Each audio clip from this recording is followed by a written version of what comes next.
தென்னிந்திய திரைப்பட நடிகர் சங்கம் அப்படின்ற பெயர் வந்து ரஜினி சார் சொன்ன மாதிரியும், கமல் சார் சொன்ன மாதிரியும், கவுண்டமணி சார் சொன்ன மாதிரியும் பெயர் மாற்றம் இதுக்கப்புறம் ஏற்படாமா? அதை பற்றியான உங்கள் கருத்து?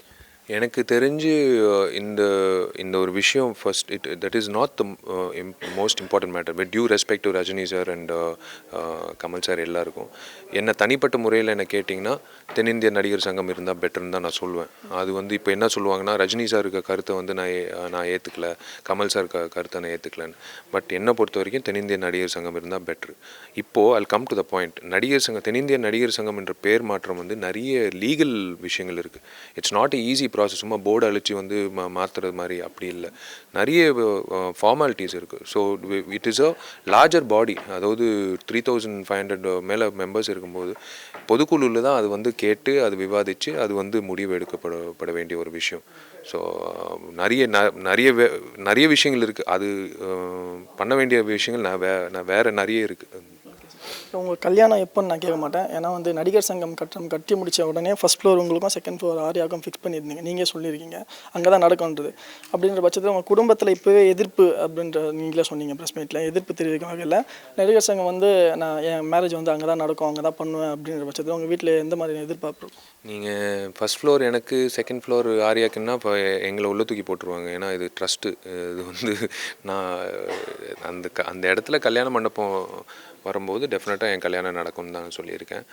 கட்டடம் வரணும். அது கட்டடம் வந்து கண்டிப்பாக கட்டப்படணும்.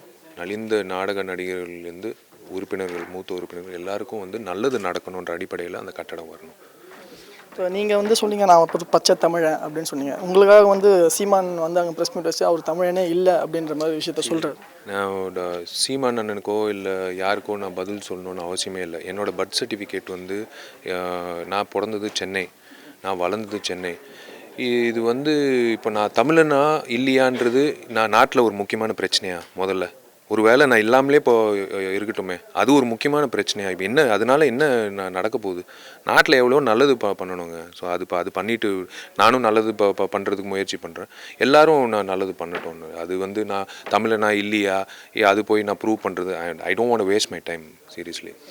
காவிரி பிரச்சனையில் வந்து இப்போ இருக்கிற அரசாங்க விஷயத்தில் நடிகர் சங்கம் எதுவுமே ஈடுபடாது, கலந்து கொள்ளாது அப்படின்னு சொன்னீங்க. இப்போ இருக்கிற அரசாங்கம் மட்டுமா இல்லாட்டி வரப்போகிற அரசாங்கத்தில் நடிகர் சங்கம் வந்து எதுவுமே கலந்து கொள்ளக்கூடாது? இந்த ஒரு விஷயம், காவேரி பிரச்சனைக்கு நடிகர் சங்கம் வந்து தலையிடாதுன்னு சொல்கிறது காரணம் வந்து ஏதோ உணர்வு இல்லாத ஒரு விஷயமா நீங்கள் நினைக்கக்கூடாது. இது வந்து அரசாங்கத்தோட, அதாவது it is concern to politicians, it's concern to politics. Cauvery issue is a very big issue. அதுக்கு போய் நடிகர் சங்கம் வந்து தலையிடக்கூடாது.